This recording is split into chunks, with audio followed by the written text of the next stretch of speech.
El libro de los Salmos en el capítulo 73, en el versículo número 25, dice así: ¿A quién tengo yo en los cielos sino a ti? Y fuera de ti nada deseo en la tierra. ¿Será que alguien puede decir esto realmente? Yo creo que difícilmente, porque la mayoría dicen nada deseo aquí en la tierra. ¿Y qué desea usted aquí en la tierra? Hay muchas cosas que algunos están deseando, y solo Dios y usted lo sabe, solo Dios y yo lo sé. Es decir, hay cosas que alguien como este salmista tan tremendo, para que él llegase a decir esto, fue porque él tuvo una visión celestial, él tuvo un encuentro celestial. Hermano, la única manera de que nosotros podamos desear más el cielo que las cosas de la tierra es cuando nosotros entendemos o tenemos un encuentro real, transformador.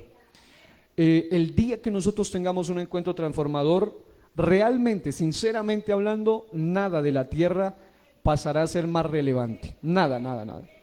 Como dijo un predicador alguna vez, no importa lo que esté pasando en el ambiente, cuando alguien está enfocado en lo celestial, definitivamente va a tener una visión diferente, va a tener una visión diferente. Estaba enseñando hace unos días una clase de homilética al Instituto Bíblico en Bogotá, y el libro de Jerry Jones, que se llama Nosotros Predicamos, dice una frase que me gustó muchísimo. Dice: el conformarse con lo temporario cuando lo eterno se puede alcanzar es la tragedia más grande de la experiencia humana. Tremenda palabra esa, y es verdad. Cuando una persona se conforma con cosas que son temporarias, son pasajeras, realmente hay algunas cosas que son incluso horrendas aquí en la tierra, muy desagradables, muy devastadoras, pero no dejan de ser pasajeras. Incluso, como veremos más adelante, estaremos estudiando sobre las políticas del gobierno del anticristo. Aún ese gobierno nefasto será pasajero, aunque está siendo establecido desde la época de Juan. Dice, ya está en acción el espíritu de la iniquidad, ya el espíritu de anticristo estaba manifestándose gradualmente desde esa temporada incluso, pero me llama la atención que todo esto es pasajero. Lo único que permanece para siempre es lo eternal. Así que, ¿a quién tengo en los cielos sino a ti? Y fuera de ti nada deseo aquí en la tierra. Nada deseo en la tierra. Para llegar a eso, le recomiendo le hace completo el Salmo 73.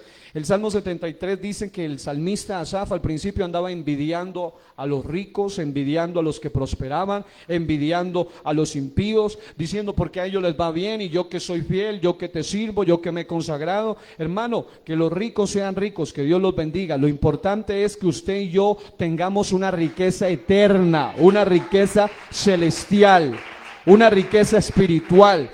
De allí depende todo lo demás. Dice, buscad primeramente el reino de Dios, lo celestial y su justicia, que todo lo demás vendrá por añadidura. Pero la gente está agarrada de las añadiduras hoy en día. Están pegados de las cosas que al fin y al cabo a muchos de ustedes lo único que les va a producir es más dolor de cabeza. Mano, estamos a 8 días de las elecciones en nuestro país. Y estamos viendo que lamentablemente mucha gente no sabe que el cambio que todos predican y que todos hablan, porque usted escucha a cualquiera de estos discursantes, todos dicen que tienen cambio. Y hermano, el verdadero cambio no comienza con un político sin Dios. El verdadero cambio comienza con una vida con Dios. Así que hermano, deje la ridiculez, la tontería de estar peleando por un político. Porque el único que puede transformar la vida se llama Jesucristo. La nación no va a cambiar por todos los que dicen. Usted los escucha a todos, yo me escucho a todos, yo escucho al pie de la letra los debates, yo escucho sus argumentos, yo escucho todo, y todos dicen lo mismo, solo que cada uno le tira para su lado. Y cada uno dice, yo soy el cambio. Cada uno dice, yo voy a hacer el cambio. Pero amado hermano, el único cambio real, transformador real, es el que hace el Señor Jesucristo. Así que mi amado hermano, llegó la hora de que enfoquemos más nuestra mirada espiritual. Diga conmigo, enfoque espiritual.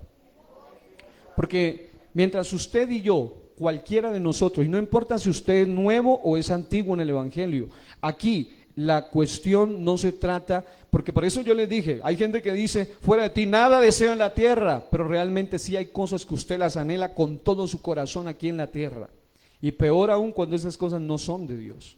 Usted y yo debemos conectar nuestro espíritu al espíritu de Dios.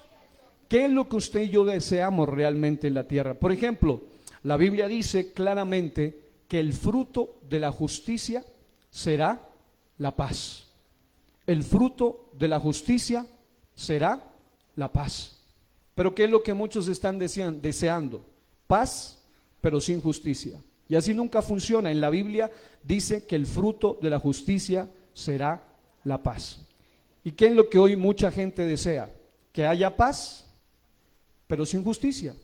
Que haya paz, pero con impunidad. Que haya paz, pero con tratados de paz terrenales. Los tratados de paz lo único que hacen es emproblemar más, porque siempre habrá victimarios y víctimas. Pero cuando hay justicia, y esa justicia realmente no la puede aplicar el hombre, ese es el grave problema. El hombre sin Dios nunca podrá aplicar justicia. Así que para que nos pase lo que este hombre dijo, ¿a quién tengo yo en los cielos sino a ti? Y fuera de ti nada deseo en la tierra. Lo único que debemos hacer es empezar a enfocarnos con lo celestial. Con lo celestial. ¿Sabe que yo he sentido en estos días que todos aman a Colombia? Solamente que cada uno tiene su propia ideología. Yo me he dado cuenta que la gente que está en la derecha ama a Colombia, pero la gente que está en la izquierda también. Solamente que cada uno tiene su ideología y piensan que lo suyo es lo correcto. El problema es que esas ideologías, la mayoría, están desconectadas de Dios. Y yo sigo orando por mi patria, porque si hay alguien que es patriota, soy yo. No confundas el patriota con nacionalista. El nacionalista ama lo suyo según él, pero odia a todas las demás. El patriota ama a todos y ama a su patria también. Es muy diferente. Los nacionalistas son las personas que no les importa más que su propia patria, más que su propia nacionalidad realmente. Y ahí vemos cómo hubo personas nacionalistas que no les importó masacrar judíos, masacrar a otros, masacrar en Rusia o en cualquier lugar. Hubo Lenin, Stalin, ellos eran nacionalistas, ellos odiaban a todo tipo de personas y solamente aceptaban sus propias razas. Lo mismo fue con el nazismo socialista también, porque era un partido socialista, de igual manera odiaba a todas las razas y solamente creía que ellos eran los perfectos. Y amado hermano, el verdadero patriota no es el que odia a nadie más, sino el que también ama a todos, independientemente de sus condiciones. Aquí en este texto me llama la atención algo bien poderoso, y es que el texto sagrado dice que el salmista Asaf, y aquí es donde quiero partir para llevar al punto de hoy, el salmista Asaf estuvo a punto de resbalarse. Dice, casi se deslizan mis pies, casi se resbalan mis pies, casi se pierde por estar enfocado en las cosas terrenales. Dice el texto sagrado, en cuanto a mí, casi se deslizaron mis pies, por poco se resbalaron mis pasos, porque tuve envidia de los arrogantes, viendo la prosperidad de los impíos, porque no tienen congojas por su muerte, pues su vigor está entero. No pasan trabajos como los otros mortales, ni son azotados como los demás hombres. Por tanto, la soberbia los corona, se cubren de vestido de violencia, los ojos se les saltan de gordura, logran con creces los antojos del corazón, se mofan y hablan con maldad de hacer violencia, hablan con altanería, ponen su boca contra el cielo y su lengua pasea la tierra. Por eso Dios hará volver a su pueblo aquí, y aguas en abundancia serán extraídas para ellos. Y dicen, ¿cómo sabe Dios? Y hay conocimiento en el Altísimo. He aquí, estos impíos, sin ser turbados del mundo, alcanzaron riquezas verdaderamente en vano. He limpiado mi corazón. Qué terrible conclusión esa. Él dice, veo que los demás prosperan, veo que otros se enriquecen, veo que a otros les va bien. Yo que sirvo a Dios, mire cómo estoy pasando. Pero él en ese momento termina declarando una de las peores aberraciones que puede salir de la boca de uno que dice que quiere ir al cielo, y es, en vano he limpiado mi corazón. Hermano, jamás pensemos que es en vano haberle entregado nuestra vida al Señor. Jamás pensemos que es en vano separarnos de las cosas pervertidas de este mundo. Dice, y lavado mis manos en inocencia, pues he sido azotado todo el día y castigado todas las mañanas. Si dijera yo hablare como ellos, he aquí a la generación de tus hijos engañaría. Cuando pensé para saber esto, fue duro trabajo para mí, hasta que entrando en el santuario de Dios, comprendí el fin de ellos. En otras palabras, la única manera de que nuestra perspectiva cambie es cuando nosotros tenemos un verdadero encuentro con Dios. Y cuando hablo de un encuentro con Dios, hablo de más que un solo culto. Hablo más de que de asistir a un culto. Hablo de una experiencia personal, íntima con Dios, que lo llevó a este hombre a cambiar de filosofía, al punto que el texto sagrado dice claramente, en el texto 21 dice, se llenó de amargura mi alma y en mi corazón sentía punzadas, estaba deprimido, estaba atormentado. Y hermano, siendo reales, siendo sinceros, cuando usted se enfoca en las cosas terrenales y se la pasa mirando lo que pasa en todos los ambientes sociales, económicos, políticos, ¿qué le empieza a pasar a usted? ¿Qué se le empieza a meter? Sea sincero, usted no se va a sentir bien. Usted va a empezar cuando hay todo lo que ha sucedido, no solo en nuestro país, en todos los países del mundo, guerras, hambrunas, violencia, muertes, peste, violencia, maldad, vandalismo, terrorismo, masacre, todo lo que hay de malo, corrupción, lo que usted quiera llamar. Cuando una persona solo se enfoca en eso, finalmente le va a dar lo que le pasó a él, punzadas en el corazón. Dice el texto sagrado en el texto 21, mi corazón sentía punzadas, se llenó de amargura mi alma, tan torpe era yo que no entendía, era como una bestia delante de ti. Con todo, yo siempre estuve contigo, me tomaste de la mano derecha, me has guiado según tu consejo y después me recibirás en gloria. Aquí viene el punto. Mucha gente, aún cristianos, aún gente que va a ser salva, se ha dejado contaminar y hasta arrastrar por las cosas de este mundo. Y han empezado a sentir amargura, rencor, odio, punzadas en su corazón, desesperación, algo que no es de Dios, porque la desesperación no viene de Dios. De Dios viene esperanza, de Dios viene paz aún en medio de la tormenta. Puede estarse cayendo a pedazos el sistema, el mundo, pero la persona en Dios tiene una paz que sobrepasa todo entendimiento. De manera que el texto sagrado dice algo que a mí me conmueve, porque a mí también me ha pasado, y es dejarme arrastrar, llevar por la tristeza, las circunstancias de este mundo, hasta que reentiendo esto. Dice, pero con todo, tú siempre estuviste ahí conmigo. Me tomaste de la mano derecha, me has guiado según tu consejo y después me recibirás en gloria. Y amados hermanos, un día estaremos hablando de lo que está pasando aquí en la tierra, pero lo estaremos hablando en la eternidad. Y usted va a decir, ¿se acuerdan cuando nosotros andábamos amargados por tonterías? Porque hermano, comparado con la gloria venidera, las cosas de la tierra, aún dice la Biblia, aún las aflicciones del tiempo presente no son nada comparables con la gloria venidera. Pero lo que sí he sentido, y es que el plan satánico es hacer que entre nosotros, como hijos de Dios que somos, haya divisiones. Hermano, no podemos permitir que Satanás se nos infiltre, porque la división impide ir al cielo. Yo quiero ir al cielo, pero ¿sabe qué es lo que yo más anhelo? Que usted y yo también estemos allá, y que un día estemos celebrando de uno al cual de verdad debemos confiar en él, el Todopoderoso. Luego dice, y ahí, porque es que muchos leen el texto y no miran lo anterior. El texto dice, ¿a quién tengo yo en los cielos sino a ti? Y fuera de ti nada deseo en la tierra. En otras palabras, luego de que él entendió, porque ¿sabe por qué él sufría? Porque él también deseaba las riquezas de los demás. En realidad hay un sistema socialista que desea las riquezas de los ricos según ellos para hacerlos a todos iguales, pero eso va en contra de la Biblia. La Biblia dice claramente, a los pobres siempre los tendréis. Es modelo normal, es modelo que está en la Biblia. Y también dice claramente que hay ricos que fácilmente se van a perder precisamente por eso. Pero al mismo tiempo en la Biblia hay archirricos, archimillonarios como Abraham, que fueron salvos. No, la Biblia no dice que Abraham era rico. Génesis 13, 2 o 3 dice claramente que Abraham era riquísimo. Salomón era super, hiper, mega riquísimo. David era archimillonario. La mayoría piensan que David solo se quedó siendo un pastor con 5 piedras en la mano. Él llegó a ser un rey supremamente rico. En el Nuevo Testamento vemos también que había mujeres que servían a Jesús con sus bienes, con sus riquezas.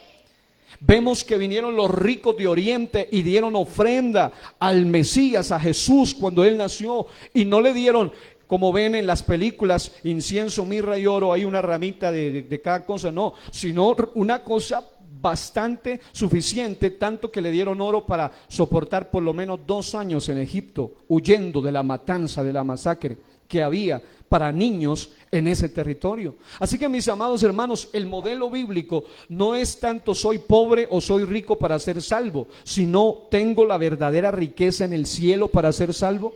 Porque la Biblia muestra que Lázaro era archipobre, incluso era mendigo, y se salvó. Y el otro era súper rico y se perdió. Pero también vemos la palabra del Señor, como el Señor tomó prestado la tumba de gente rica. Es decir, Jesús no tiene nada contra los ricos ni nada contra los pobres.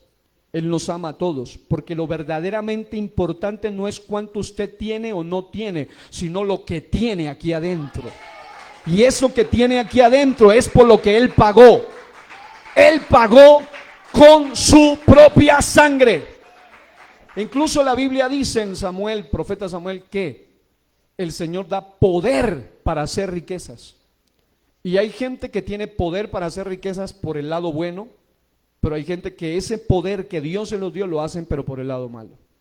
Se vuelven narcos, se vuelven asesinos, se vuelven gente que hace trata de blancas, etcétera, y se vuelven archimillonarios con lo injusto, con lo ilegal. Pero hay otros que se vuelven ricos a punta de trabajo, de esfuerzo, no solo por herencia, sino por esfuerzo. Y hay gente que tiene ese poder para riquezas y hay gente que no. Hay gente que definitivamente, gente que llega a tener no tanto porque sea más inteligente que otro, sino simplemente porque tiene una virtud celestial que se llama poder para hacer riquezas. Y en cambio hay otros que invierten en lo mismo que el otro y les va re mal. Hay gente que les dan herencia de padres ricos y terminan quebrados, porque el que tenía poder para riquezas era su padre, no ellos. Entonces, mis amados hermanos, definitivamente que no nos pase, sacuda un poquito al que está a su lado con respeto y dígale que no nos pase lo de Asaf. Porque Asaf estaba enfocado en lo terrenal hasta que un día entró al santuario de mi Dios. Y sabe que este es como un santuario para el Señor. Y muchas veces, yo lo digo porque yo mismo voy muchas veces también, yo recibo de cada predicadora que se para en este púlpito, y muchas veces mi mente, mientras yo estoy escuchando realmente cada predicación que hermanas o hermanos han dado, cada poderoso mensaje, siempre me surgen nuevos mensajes. Y yo siempre termino en lo mismo. Realmente cuando uno va a escuchar las cosas de Dios, uno termina diciendo, Dios mío, y yo preocupado por cosas absurdas de esta vida, cuando realmente hay algo más importante. ¿Sabe qué es lo más importante? Que en pocos minutos usted puede estar en la eternidad ya. Y uno peleando por cosas que Dios nos guarde, que Dios nos ayude. Lo importante es que podamos decir, ¿a quién tengo en los cielos sino a ti? Y fuera de ti, nada deseo en la tierra. ¿Quiere decir eso que uno sea un indiferente ante la sociedad? No, lo que sí quiere decir es que uno no se aferre a las cosas de esta tierra, sino que ame más a Dios por encima de todo. ¿Cuántos dicen alabado sea Dios? Ok, bueno, mire que hay algo bien importante que me llamó la atención y que quiero decirle en este momento, y es que habíamos mencionado que hay, según la perspectiva judía, 7 cielos, algunos hablan de hasta 10 cielos. No quiere decir que simple y llanamente el Señor no nos ha dado eso claro, porque está muy claro en la Biblia, solamente que en el Antiguo Testamento hay por lo menos de 7 a 10 palabras hebreas para referirse a cielos, niveles de cielos. Incluso hay una hermosa Biblia que tengo aquí, que es la Biblia devocional de estudio. Hay un segmento de la Biblia devocional de estudio casi al final, que es un segmento de bosquejos de temas. Y hay un segmento donde habla sobre el cielo. Ahora, habíamos dicho que desde la perspectiva del Nuevo Testamento hay ¿cuántos cielos? 3 cielos. Desde el Antiguo Testamento se ven por lo menos 7 a 10 cielos, pero en el Nuevo Testamento, esos del Antiguo, no quiere decir que sean diferentes, así como el Jehová del Antiguo Testamento es el mismo Jesús del Nuevo Testamento, asimismo los cielos del Antiguo Testamento se resumen en el Nuevo Testamento en 3. Esos 3 cielos realmente nos describen, y aquí hay un segmento que me gustó muchísimo, en el punto D, dice aspectos del cielo actual. Hay un aspecto positivo y hay un aspecto negativo en los cielos. Y uno diría, ¿pero qué puede haber de negativo? Pues ahorita lo vemos. Lo positivo es que Dios mora allí, según Primera de Reyes 8:30. Lo positivo es que nuestro Salvador, que es Cristo, mora allí, según Hechos 7:55 al 56 y Efesios 1:20. Lo positivo es que Cristo intercede por nosotros, según Hebreos 9:24. Lo positivo es que hay gozo allí, según Lucas 15:7 al 10. Lo positivo es que hay consuelo allí, Lucas 16:22 al 25, aunque el texto más claro, más que ese de Lucas 16, sería referente al Nuevo Testamento, cuando dice que allá será quitada toda lágrima, será enjugada toda lágrima. Y escúchese esto, lo positivo es que Satanás ha sido echado de un nivel del cielo, según Apocalipsis 12:7 al 9. No obstante, hay un aspecto negativo, y es que Dios, o sea, negativo para los perdidos, obviamente, negativo para los pecadores, y es que Dios revela su ira desde allí, según 1 Samuel 2:10 y Romanos 1:18. La ira de Dios se derrama sobre los que hacen iniquidad. Lo negativo es que los poderes de maldad tienen cierto acceso a un nivel de cielo, no al cielo celestial, el último cielo, sino a un nivel de cielo. Acuérdese usted, si no lo ha leído, Job 1:6 al 7, dice la Biblia que venían delante del Señor los ángeles, los hijos de Dios, pero entre ellos venía Satanás. Porque hay una corte celestial, y en la corte celestial no solamente hay un juez, también hay un fiscal, también hay un acusador, y ese es Satanás. Él tiene que presentarse siempre como el acusador de nuestros hermanos. Apocalipsis dice que Él es el acusador de nuestros hermanos y los acusa día y noche, todo el tiempo. Él está acusando. Esa corte angelical, vemos en un pasaje del Antiguo Testamento como en las cortes angelicales hay rangos angelicales. Eso es otro tema que algún día hemos de estudiar más a fondo, pero lo que quiero decir es que los seres, poderes de maldad, tienen acceso a un nivel de cielo todavía, a pesar de que otro nivel de cielo ya no le pertenece porque fueron sacados, pero en Job vemos que ellos suben. Efesios 6:12 dice que hay huestes espirituales de maldad en regiones celestes, en un nivel de cielo. También vemos que la palabra del Señor muestra que ocurren guerras todavía allí en otro nivel de cielo, según Apocalipsis 12:7. Dice que hubo guerra entre Miguel y sus ángeles y entre Satanás y sus demonios. Hay guerras todavía espirituales allí. Los santos claman desde allí, según Apocalipsis 6:9 al 11. Los que han muerto como mártires siguen clamando por justicia. O sea, hay mucha acción en esos cielos todavía. Y algo muy importante, y es muy necesario entenderlo ahora, es que en ese nivel de cielo, todo ese nivel de cielo donde está operando todo esto que ha sido contaminado por seres espirituales, y el mismo primer cielo que ha sido contaminado por la raza humana pecadora, debe ser destruido y renovado.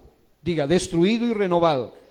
Segunda de Pedro 3:7 al 10, versículos 12 y 13, y Apocalipsis 21:1. Por otro lado, los santos todavía no tienen cuerpos nuevos, según 1 Corintios 15:48 al 54. Los que han muerto no tienen cuerpos glorificados todavía, solo están sus espíritus o sus almas allí, en esa antesala al cielo como tal, que es el paraíso de Dios, que también está en un nivel de cielo. Eso es apenas obvio. Ahora, ¿por qué quise mencionar todo esto?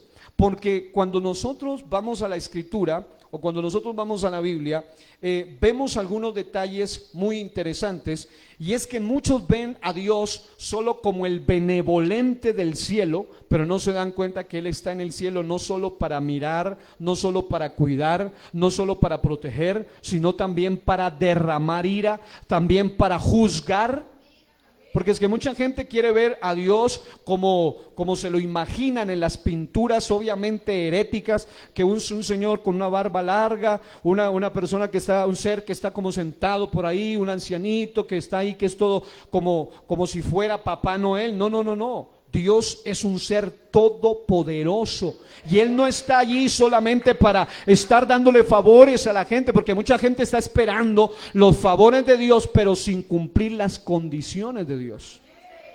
Diga conmigo, mi Dios es mi Salvador, pero también mi Señor.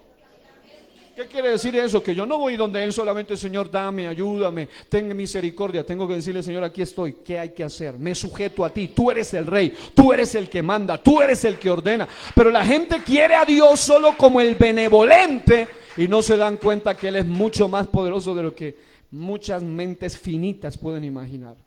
Así que, mis amados hermanos, en el cielo Él está, no solamente tiene control, a pesar de lo dicho, de que hay seres espirituales rondando en aires, hay guerras.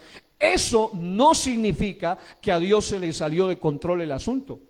No significa que, porque algunos cuando hablamos de que el Señor mora en el último cielo, ellos piensan que Él está por allá, como escondido en ese último cielo y esos demás cielos no los toca. No, Él tiene el absoluto control en cada nivel de cielo. Solamente que en cada nivel de cielo manifiesta un nivel de gloria diferente. Y ese nivel de cielo es tan especial que humanamente hablando, nosotros estamos en el primer cielo, el atmosférico, con sus diversas capas, empezando por la troposfera, y finalmente vemos que hay un segundo cielo y finalmente que hay un tercer cielo, pero ese tercer cielo es tan enorme que el universo tiene un final, y ese tercer cielo finalmente envuelve a todo ese universo. Por esa razón es que humanamente realmente es imposible llegar allá. Pero está tan lejos, porque hay algunos que definitivamente hablan de los extremos del universo y hablan de que se requieren millones de años luz para llegar de un lado al otro, y eso significa que es imposible, no hay forma de llegar a ese. Si hablamos de nuestra galaxia, solo nuestra galaxia Vía Láctea es enorme, peor los cúmulos de galaxia, y otros vieron más lejos y dijeron hay supercúmulos de galaxia. Este universo es impresionantemente enorme, y eso que el universo está dentro de Dios, está dentro del cielo de Dios.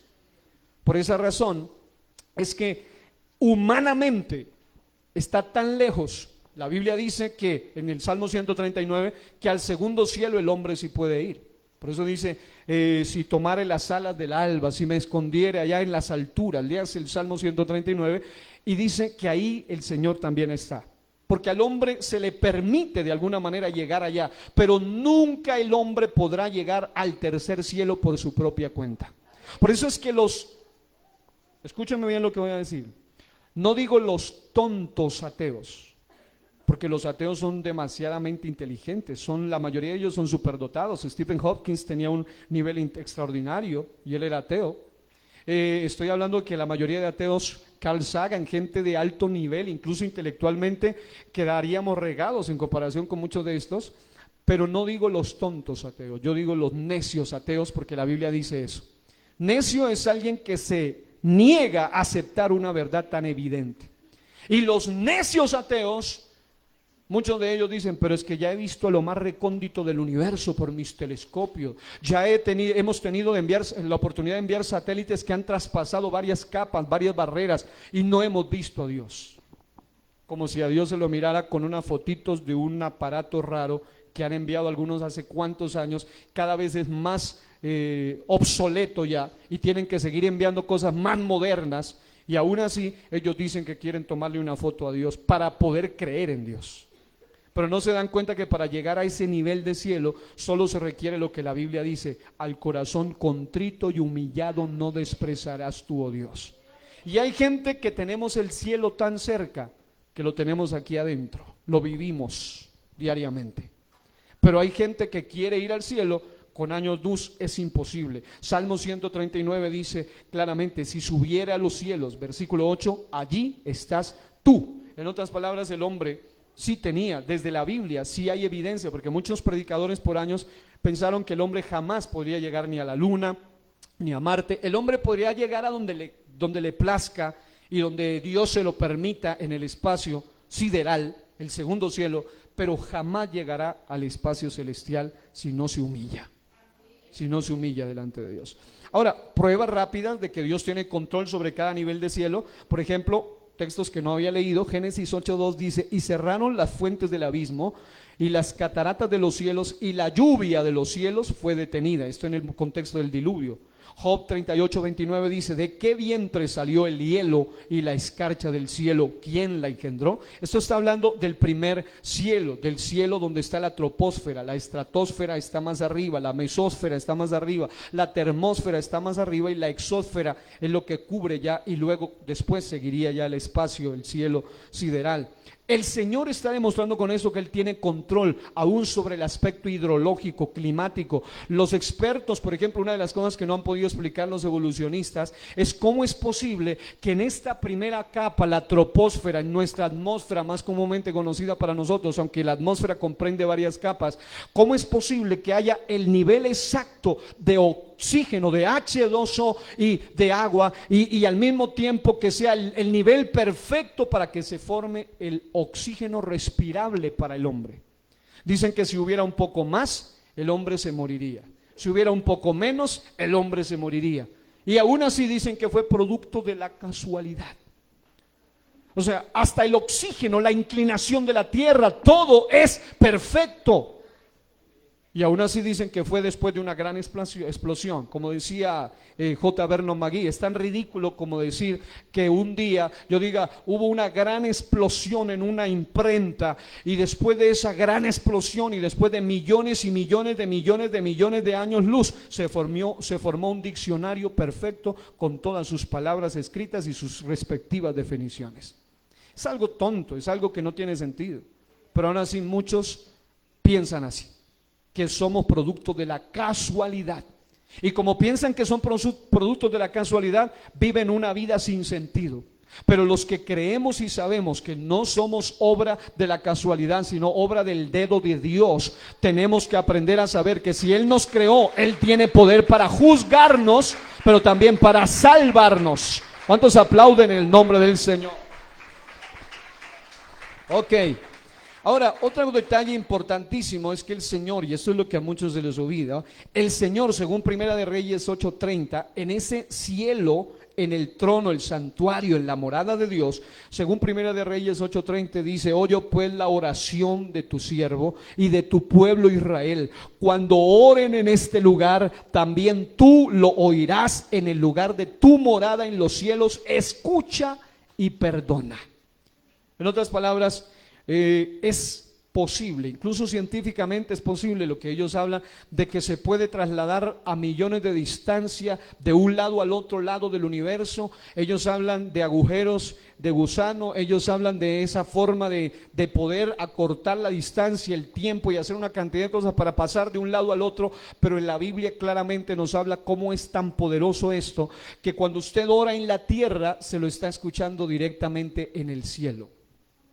Tanto que la palabra del Señor dice claramente que nosotros, los que ya hemos sido salvos, estamos sentados en lugares celestiales. Y uno dice: pero si el cielo está por allá, después del último, desde el final del cielo sideral, ¿cómo es que estoy allí? Porque a Dios no le es imposible unificar lo que los científicos llaman mundos paralelos. La Biblia claramente habla de que sí se puede unir el cielo de Dios con la tierra que se ha humillado delante de Él. Pero mientras que para nosotros, gracias a su misericordia, el cielo está tan cerca, para otros está a millones de años luz, imposibles de llegar, imposibles. Ahora, el Salmo capítulo 2, versículo 4, si usted se lee el Salmo 2, dice que hay gente que dice, incluso, esa es la gran tragedia de los gobiernos y los gobernantes. Léaselo todo el Salmo 2, y también de los pueblos, porque hay gente que le echa la culpa a los gobernantes, pero no se dan cuenta que la maldad no es de los gobernantes solamente, sino de la podredumbre de los pueblos.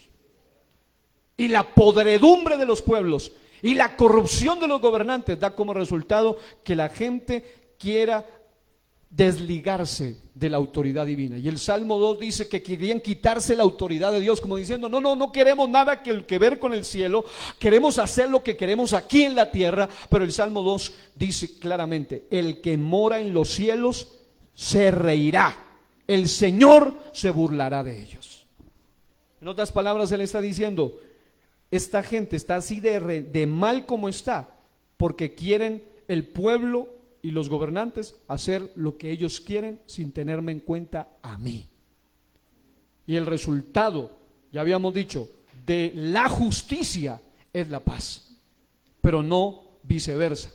No viceversa. Sin tener una relación con Dios es imposible tener paz en la tierra. Porque para poder tener paz con los demás hay que tener paz primero con nosotros mismos, con Dios y luego con los demás. ¿No se ha dado cuenta usted que en los hogares, en los matrimonios o en cualquier relación, uno medio empieza a descuidar su relación con Dios y también las relaciones horizontales empiezan a dañar? Pero cuando mi relación vertical con Dios está bien, aún a sus enemigos, dice, hace estar en paz con Él. Aún a sus enemigos hace estar en paz con Él. Ahora, ¿eso qué significa? Que Dios está en control. Dígale que está a su lado, mi Dios está en control. Ok, ahora, un detalle muy importante que quiero hoy abordar también, para luego presentarle algunos puntitos rápidos en este día, es lo siguiente. Estaba indagando un poco, recibiendo, documentándome un poco más, pero quiero que leamos un par de escrituras primero. Vaya por favor a 2 de Pedro capítulo 1, versículos 10 al 11. Y ahí mismo en 2 de Pedro leeremos otros versículos. En 2 de Pedro capítulo 1, versículos 10 al 11, la Biblia dice así: por lo cual, hermanos, tanto más procurad hacer firme vuestra vocación y elección. Dice, porque haciendo estas cosas no caeréis jamás, porque de esta manera os será otorgada amplia y generosa entrada en el reino eterno de nuestro Señor y Salvador Jesucristo. En otras palabras, ahí hay dos palabras claves, diga vocación y elección. Y Apocalipsis dice que los que estarán en el cielo serán los llamados, o sea, los que tienen vocación, los elegidos, los que recibieron elección, pero hay un factor agregado, y fieles. Diga, llamados, elegidos y fieles. La única manera de que nosotros sigamos conservando los tesoros en el cielo, nuestra vocación y nuestra elección, es que permanezcamos fieles a Él.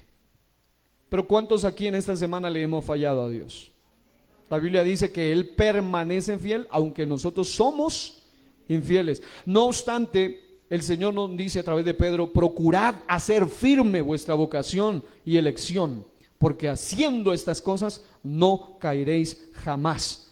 De esta manera os será otorgada amplia y generosa entrada en el reino eterno de nuestro Señor y Salvador. Ahí está la clave. No mire a Jesús solo como Salvador, mírelo también como Señor. Porque mientras usted se quede viendo a Jesús solo como Salvador, usted dirá qué lindo, qué hermoso, escríbale poemas, cántele canciones, haga lo que quiera, pero usted no va a ir al cielo. Usted necesita verlo a Él como Salvador, pero para poder que Él se active su poder de Salvador sobre mí, tengo que respetarlo como Señor. Malaquías dice, y si soy Señor, ¿dónde está mi honra? Dice Él.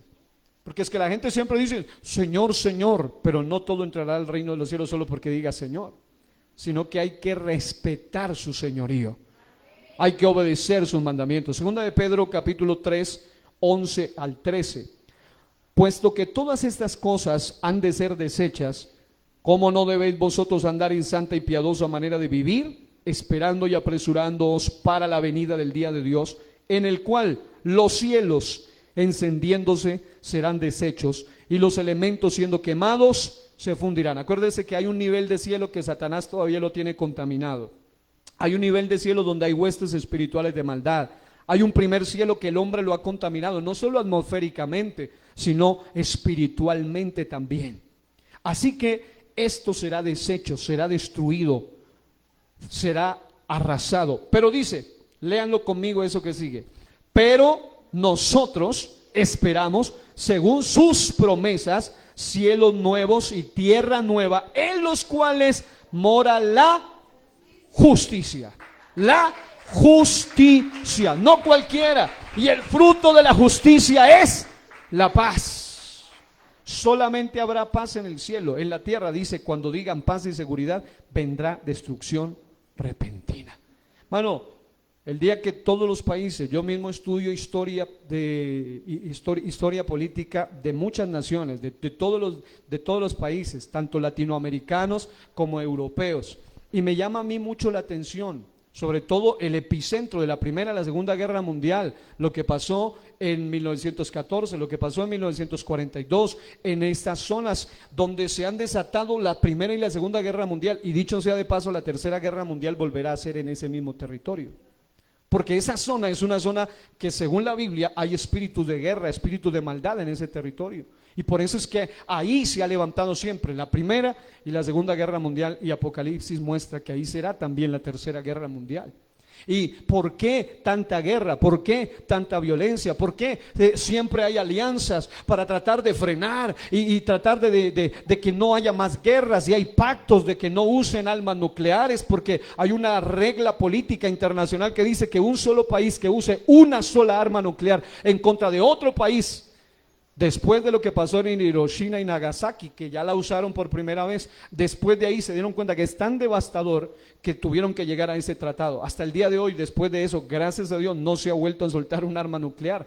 Pero la regla de política se llama la regla de la autodestrucción asegurada. En otras palabras, ellos dicen, si yo, puede ser Rusia, puede ser China, puede ser Corea del Norte, puede ser Estados Unidos, puede ser Irán, puede ser la misma Israel, cualquier potencia que tenga asuntos nucleares, ellos saben que el día que ellos presionen un botón en contra de otra nación, se demoran más ellos en atacar a otra nación que en recibir cañonazos de bombas nucleares para autodestruirse a sí mismos. Y de paso, destruir el resto de la humanidad. Se decía, según un análisis científico, que se requieren entre promedio de 1 a 5 horas para matar a casi toda la humanidad solamente usando armas nucleares. Ya no es como antes, las guerras eran con palitos, después con espaditas, después con... Hoy en día un solo pinchazo puede destruir el mundo, no en cuestión de días. La Primera y Segunda Guerra Mundial duraron años y murieron millones. Pero todo el mundo está, gracias a Dios, allí. Pero las armas nucleares no solamente pueden acabar en menos de 2, 3, 4 horas, millones de millones. Se dice que en los primeros 45 minutos de una guerra nuclear pueden morir casi 100 millones de personas, solo en 45 minutos. Así que, mis amados hermanos, nosotros sabemos que mientras en la tierra hayan amenazas uno contra otro, siempre está latente, está inminente esa gran guerra que explotará. Y nosotros sabemos que nunca en la tierra habrá justicia y tampoco por ende paz, porque cada uno va a tirar para su propio lado. Y eso pasa en todos los aspectos. Ahora, hay un detalle que me llamó la atención y es de un erudito llamado Charles Stanley, en la magnífica voz de Chema Reynoso, que admiré mucho desde niño. Y predican mucho sobre muchos temas, pero me llamó la atención uno que se llama Un lugar llamado cielo. Y él nos habla de 6 motivaciones para ir al cielo. Y esto está conectado con esa pregunta, ¿quiénes van al cielo? Porque los que van al cielo son los que tienen motivaciones para ir al cielo. Hay gente realmente que no va a ir al cielo porque nada le motiva en el cielo. Y algunos dicen que les motiva, pero como leíamos en el 73, hay cosas en la tierra que les motivan más que las cosas del cielo. Pero los que van a ir al cielo son los que primeramente tienen su corazón, como dice Jesús, dice claramente, no hagáis tesoros en la tierra donde la polilla y el orín corrompen, sino haceos tesoros en los cielos, donde ladrones no minan ni hurtan. Y dice claramente que donde esté nuestro tesoro, allí estará también nuestro corazón. Es decir, cuando mi tesoro está en los cielos, ¿a quién tengo en los cielos sino a ti? Hermano, yo voy a hacer todo en pro del cielo. Yo voy a luchar en pro del cielo. Mi motivación será el cielo. Y la primer motivación, él da 6 motivaciones. Número 1, somos ciudadanos del cielo. Filipenses 3:20. Cuando usted y yo somos conscientes de que nuestra ciudadanía ya no es yo amo mi patria, vuelvo y repito, soy colombiano por la gracia de Dios. Lo que usted sea, ecuatoriano, aquí hay un ecuatoriano, aquí hay venezolano, de donde usted sea, gloria a Dios por su patria terrenal. Pero sabe una cosa, hay algo más hermoso que esta patria, que se están corrompiendo todas las patrias terrenales, porque ese es su destino finalmente. Hay una patria celestial. Diga, ciudadanos del cielo. Y los ciudadanos del cielo viven como en una embajada. El poder de una embajada es tan extraordinario que estaba escuchando el caso de un criminal, y eso que era criminal, que lo estaba persiguiendo la policía de un país. Y cuando lo iban a atrapar, el hombre alcanzó a meterse en la embajada de su país, aunque él era extranjero, pero se metió a la embajada de su país. Y la policía del otro país no pudo entrar allá. Tuvieron que llamar, hacer cartas, solicitarlo en extradición y estaba ahí mismo en el mismo barrio del mismo país. Porque ese territorio, aunque estaba dentro de una patria diferente, pero ese territorio tenía las leyes del otro país de donde éste era.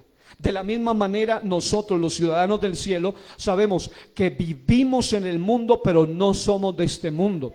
Por eso es que nosotros tenemos tesoros, tenemos bendiciones que vienen de otros. En la época de la cuarentena lo pudimos comprobar. El mundo estaba en crisis, economía, y yo puedo dar fe que el tiempo donde mayor bendición económica tuvimos, por lo menos nosotros, fue en el tiempo de la cuarentena. Yo digo, ¿y de dónde? Si estaban tapados, no se podía ni salir. Era una cosa tremenda lo que estaba pasando. Y la bendición económica estuvo allí.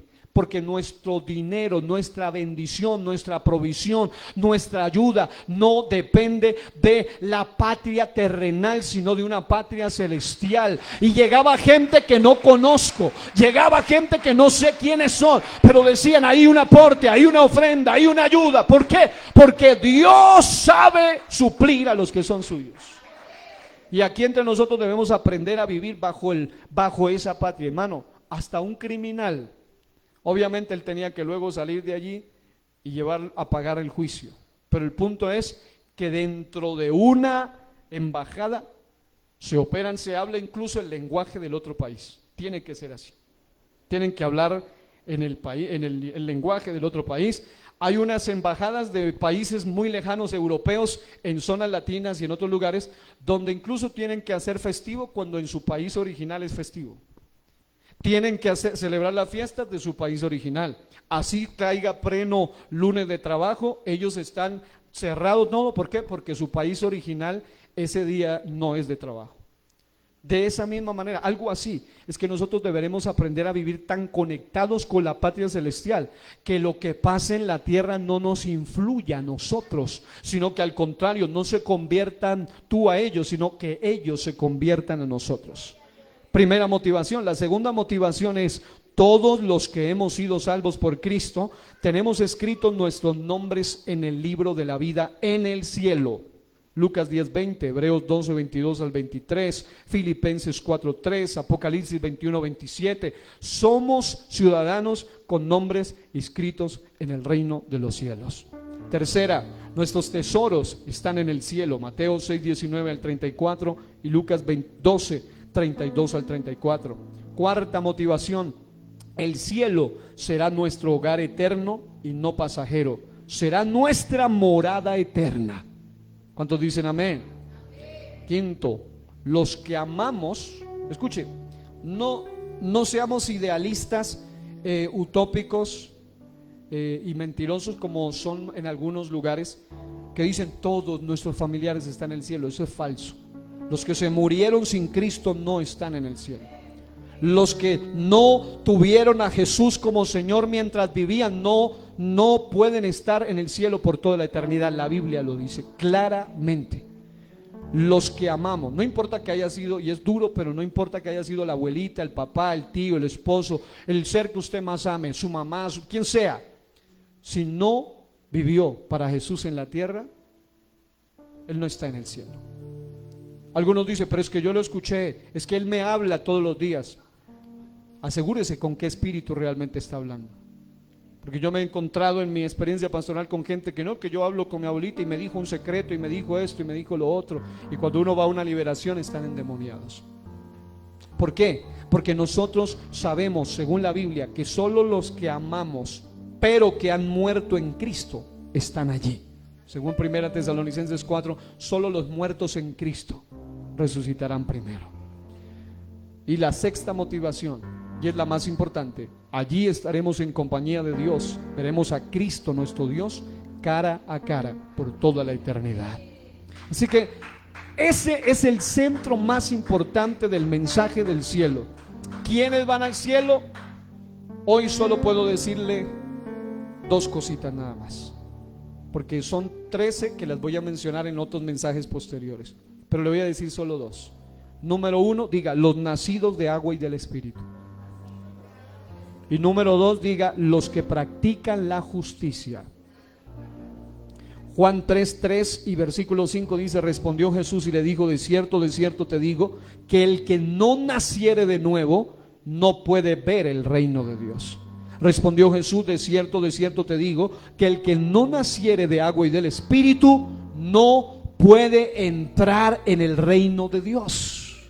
Dos cosas claras: si usted y yo realmente, amigos que están aquí, hermanos, aún hermanos que estamos aquí, queremos ir al reino de los cielos, no solo verlo, disfrutarlo aquí, sino verlo literalmente allá y entrar literalmente allá, porque podemos entrar espiritualmente acá, pero tenemos que entrar literalmente también allá.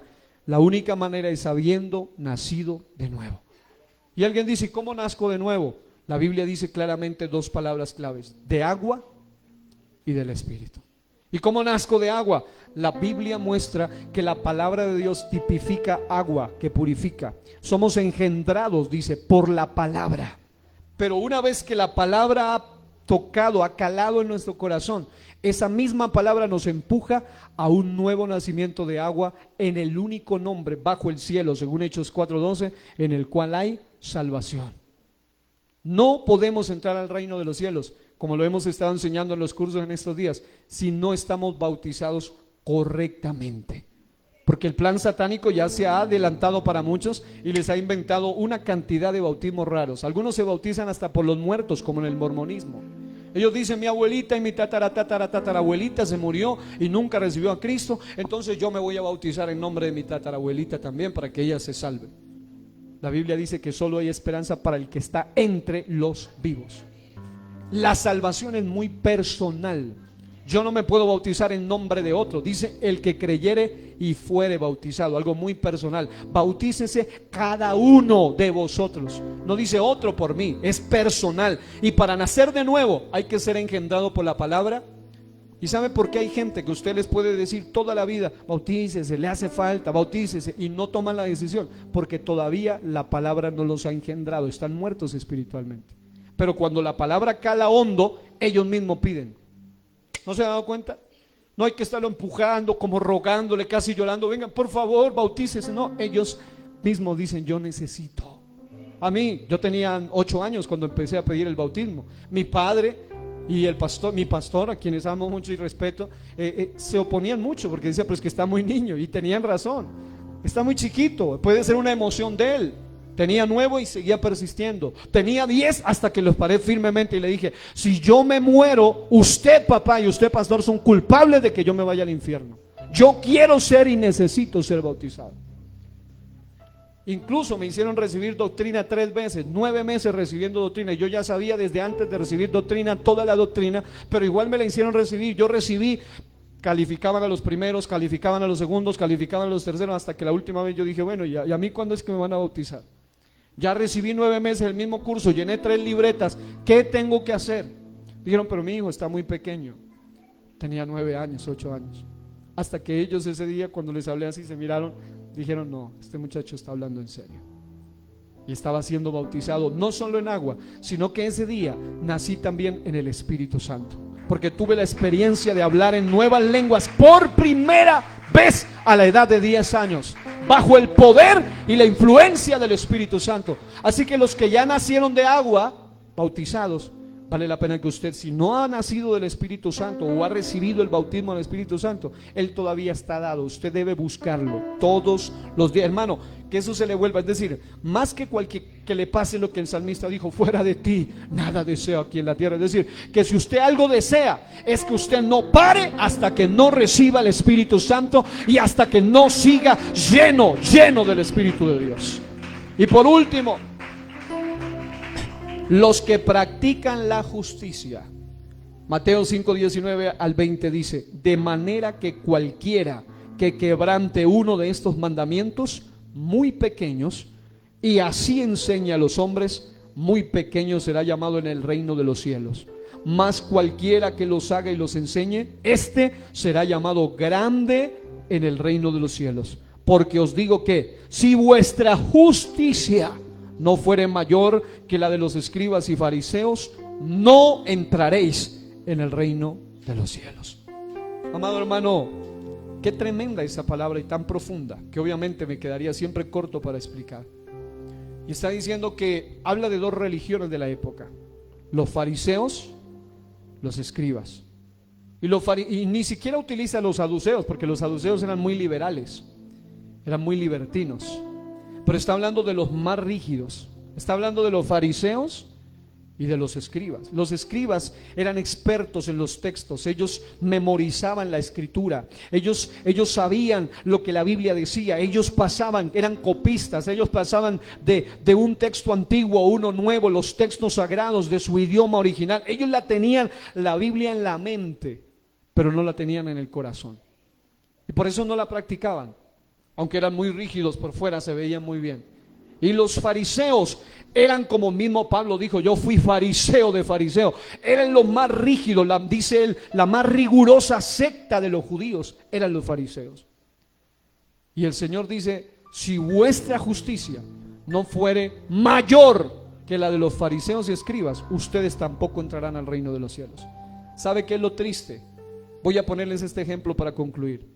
Los que hemos estudiado un poco de religiones y sectas sabemos lo siguiente, y es que hay una religión en el mundo que hoy en día es la más grande del mundo, y es el maometanismo, más conocido como musulmanismo o islamismo. Y sabemos bien que hay diferentes cortes, obviamente, dentro del islamismo, pero hay un nivel de islam que se llama el islamismo radical, incluso del cual han salido hasta partidos terroristas, como el del famosísimo Osama Bin Laden. Pero ¿saben qué es lo que me llama la atención de esto? Voy a hacerles, gráfico, voy a hacer lo más claro posible. Cuando ocurrió los ataques del 9/11, hubo algo que impactó a algunos que pudieron evidenciar esto. Es decir, lo más impactante obviamente fue la caída de las torres, la cantidad de gente que murió. Eso marcó un antes y un después. Yo esa mañana estaba escuchando un programa radial de uno de mis predicadores favoritos, que ya murió, de apellido Palau, y estaba predicando este hombre por radio, porque escuchaba radio, me gustaba escuchar, y suspendieron todas las emisoras, hasta las cristianas, cuando dijeron: noticia de última hora, acaba de ocurrir. Bueno, y empiezan a narrar, y eso no paró hasta que pasaron bastantes horas con esa narrativa, y me di cuenta de que había pasado algo espantoso. Y esto fue lo que pasó allá en el Wall Street Center en Nueva York, y ya ustedes conocen más o menos el asunto. Pero mucha gente ignoró algo muy relevante, y es quiénes lo hicieron. Ellos eran personas cuya fe islámica, cuya tradición, más que solo terroristas, aunque obviamente lo eran, había una fe en ellos, una convicción, por supuesto depravada, obscena, horrenda. Pero ¿en qué consiste? Para resumírselo, ellos creen en el cielo. El Islam también cree en el cielo, porque al fin y al cabo el judaísmo, el cristianismo y el islamismo tienen sus mismas fuentes en Abraham, luego en los judíos, pero cada uno ha tenido sus vertientes. Y por supuesto no aceptan a Jesús como Dios, y Alá, el Dios de ellos, no es el Dios de la Biblia, no es Jehová. El Dios del Corán no es el Dios de la Biblia.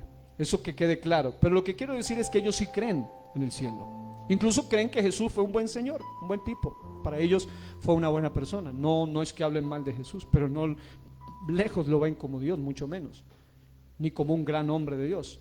Pero lo que me llama a mí la atención de ellos es que ellos creen, así tal cual. Investíguelo si usted quiere, y además de esto queda grabado, y hay gente que sabe mucho, que escucha también las transmisiones, lo van a corroborar. Y es que ellos creen que cuando una persona de estas muere por muerte natural, ellos se pierden muchos beneficios de la eternidad, beneficios del cielo. Pero cuando ellos en su muerte, mire, ellos consideran a una persona gentil, o sea, que no sea de su raza. Por eso el nacionalismo es diabólico realmente. Ellos odian las demás razas. Ellos consideran que una mujer gentil es una prostituta, así no lo sea. Y ellos consideran que un hombre gentil es una basura, es algo tan deplorable, así no lo sea. Y obviamente ellos lo que hacen es odiar. Y una de las cosas que ellos creen en sus ideologías pervertidas es que cuando ellos se mueren, no por muerte natural, sino como una ofrenda, como un sacrificio, en un acto suicida, pero en este caso, según ellos, en un acto sacrificial, ellos van a tener al otro lado de la muerte. Porque ellos también creen en la eternidad. Ellos dicen, inmediatamente que yo muera, si yo doy mi vida y ofrendo mi vida por Alá, al otro lado va a estar esperando. Yo no esperaría, bueno, que digan, es que Alá me va a estar esperando. Ellos dicen, habrán 1000 vírgenes vestales para mí durante toda la eternidad. Y uno dice, ¿eso es lo que creen? Sí. Ellos creen en ese nivel de depravación, de promiscuidad. Ellos piensan que toda la eternidad van a estar fornicando y pecando. Y por eso esa gente es capaz, no le importa absolutamente nada. Y hubo algunos registros de gente que decía que una de las cosas más terroríficas fue cuando ellos se iban a matar, cuando ya estaban a punto, ellos levantaban un coro y decían, en ofrenda a Alá, en ofrenda a Alá, oh Alá, y estaban contentos, emocionados, esperando el choque. Pero ¿sabe qué es lo tremendo? Por eso es que dice, si vuestra justicia no fuere mayor que la de los escribas y fariseos, no entraréis en el reino de los cielos. ¿Sabe qué es lo tremendo? ¿Qué es lo triste? Que hay mucho evangélico que le da hasta vergüenza ser llamado cristiano. Hay mucho evangélico que no es capaz de hablarle a otro del reino celestial. Hay mucho evangélico que se congrega de vez en cuando. Hay mucho cristiano hoy que no sería capaz de dar su vida por el Señor, jamás. La prueba principal es que si está haciendo mucho calor no van, y si está haciendo mucho frío tampoco se congregan, algo tan sencillo como eso. ¿Cuánto más si hubiera una amenaza de muerte para nosotros? Amados, que no nos pase lo que le pasó en una iglesia cristiana. Un pastor tomó la decisión de hacer un acto para dejarlo algo bien grabado dentro de la congregación, porque gracias a Dios, Dios transforma todo tipo de gente. Porque hay gente que está usando el argumento de que Jesús, porque hace poco me llegó un libro a través de mi padre, y ese libro es descaradísimo el título. El título dice, Jesús, el amigo de los alzados en armas. Porque ellos dicen que Jesús era un guerrillero. Ellos creen que Jesús era un revolucionario de ideologías socialistas, izquierdistas, y que ese era Jesús. Y la prueba que dan es que entre los que estaban con él había un celote, y Simón el celote era miembro de la guerrilla de esa época. Pero no se olvidan que también había un Iscariote, y Judas Iscariote era miembro de los paramilitares de esa época. Y él no los llamó para hacer más revolución, él los llamó para que se conviertan a él. Él no los dejó como guerrillero ni como paramilitar, él los transformó para su gloria. Judas se perdió, pero al final por su propia decisión. Pero algunos, y voy a estudiar todo ese libro para luego contrarrestar todas esas ideologías diabólicas, porque las están repartiendo aquí en la ciudad, lo están entregando, ese libro. Yo lo tengo y me impactó mucho ese horroroso título, pero tengo que leerlo para poder luego contrarrestar sus ideologías raras. Ahora, lo que a mí me llama la atención es esto, es que algunos no entienden este punto, que no nos pase lo que pasó en esa iglesia. En esa iglesia habían hermanos que en su pasado, por eso Pablo dice, o el apóstol dice, esto erais algunos de vosotros. Pero un verdadero cristiano ya no puede seguir siéndolo. Aquí hay una hermana sentada, una gran mujer de Dios, no voy a decir su nombre, pero ella era una tremenda revolucionaria en el pasado, una tremenda revolucionaria, admiradora número 1 del Che Guevara, un tipo que decía que la única manera de ganar era por medio de un discurso de odio. Cuanto más odio, la gente se va a mover más. Y los que admiran al Che ni siquiera saben las brutalidades que ese hombre enseñaba. Y mucha gente de los que están aquí eran tremendos revolucionarios. Pero gracias a Dios, hoy en día lo que andan haciendo es estragos al campo de las tinieblas, por medio de oración, por medio de ayuno, por medio de vigilia, por medio de buscar la presencia de Dios, pero no haciéndole daño a nadie más. Y sabe una cosa, el pastor llegó y llamó a 2 personajes muy malvados del pasado. Y le dice: hermanos, el próximo domingo tengo una enseñanza y necesito que ustedes me ayuden con la enseñanza. A la mitad de la predicación, en el momento que esté, yo necesito que ustedes entren encapuchados. Ellos sabían muchas cosas, así que ellos entraron justo en el momento, obviamente totalmente encapuchados, y ya bajo la dirección que el pastor les había dado, ellos dijeron: bueno, necesitamos que en este mismo momento todos los que no estén dispuestos a morir ahora mismo por Cristo se salgan ya. Porque, y ellos venían con armas ficticias, por supuesto, pero parecían armas reales. La iglesia casi se vació, pero hubo gente que se quedó allí. Dijeron: nosotros estamos dispuestos a morir por el Señor. Y cuando todos salieron, los hermanitos, porque eran hermanos, se quitaron la máscara y dijeron: bueno, los que vamos para el cielo vamos a seguir alabando al Señor. Pero sabe que eso fue alegre, pero a la vez muy triste. Porque si eso pasara ahora, ¿cuántos se quedarían?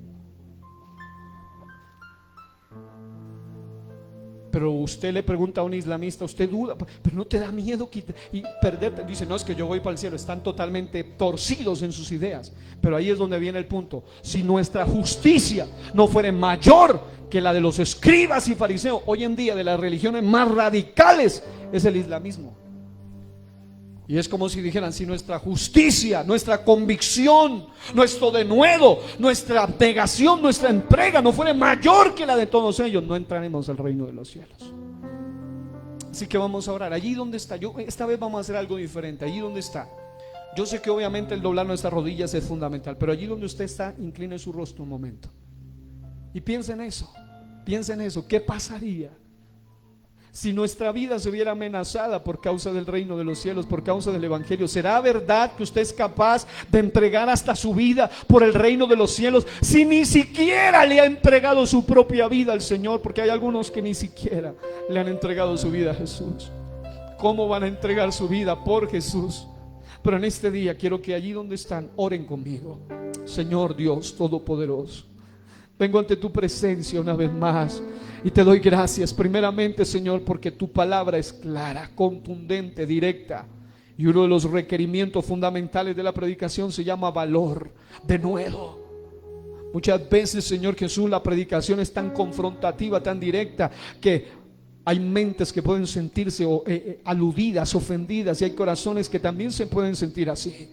Pero, Señor Jesús, es mucho mejor estar sentado en un lugar de una banca cristiana, de un lugar cristiano, Señor, de una iglesia cristiana, Señor, siendo confrontado por una verdad y no estar engañado por una mentira, aun cuando esa verdad pueda muchas veces chocar profundamente.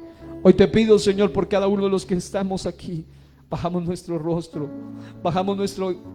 y nuestro corazón también lo inclinamos y pedimos, Señor Jesús, que nos ayudes, como dijo Asaf, a amar, a desearte a ti más que cualquier otra cosa aquí en la tierra. Y concluir pensando en esto: Señor Jesús, no puede ser posible que hayan otras religiones aún con ideologías raras, diabólicas y retorcidas. No puede ser posible que muchos de ellos estén más dispuestos a entregar hasta sus vidas por causa de su fe, por causa de su religión, por causa de su creencia, y que muchos de nosotros que nos llamamos cristianos, que decimos amarte, que decimos temerte, que decimos darte gloria, que decimos servirte con todo el corazón, que decimos que tú eres santo, que tú eres bueno, que tú eres perfecto, ni siquiera hemos sido capaces de entregarnos completamente a ti. Ni siquiera hemos sido capaces de anunciarle a otro de la patria celestial. Ni siquiera hemos sido capaces de abandonar cosas de esta tierra, vicios, ataduras, pecados, cosas que nos contaminan. Pero en este día, Señor Jesús, queremos hacer todos los que estamos aquí con un compromiso especial contigo. ten misericordia de nosotros y ayúdanos para dejar de ser amantes de las cosas terrenales y empezar a llenarnos tanto del cielo que no deseemos otra cosa que estar un día contigo por toda la eternidad. Te lo pedimos en el nombre poderoso de Jesús. Amén y amén. Alguien que aplauda a su Dios, su Rey, su Señor, en el nombre de Jesús. Póngase de pie y oremos al Señor. Señor, y también he guardado la fe. tú eres poderoso. Solo espero que me vengas a llevar. Yo te doy gracias He por peleado tu misericordia la batalla, y por tus favores y por tus bondades. Yo reconozco le diré mi necesidad. carrera al terminar. Yo reconozco mi necesidad.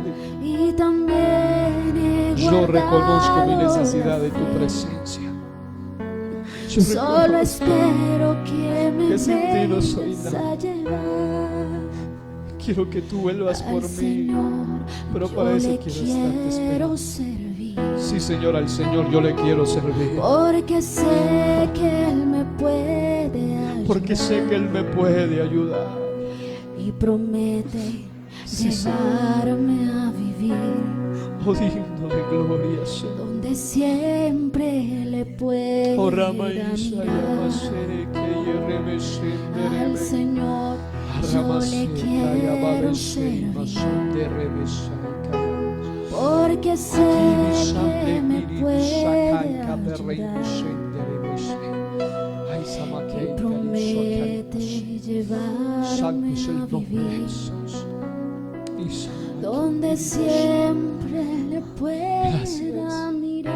Gracias.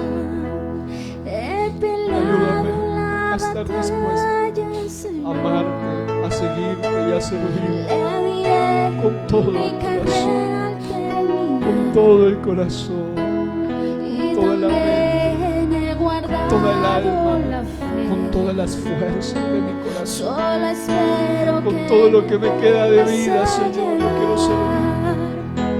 He peleado la batalla, Señor.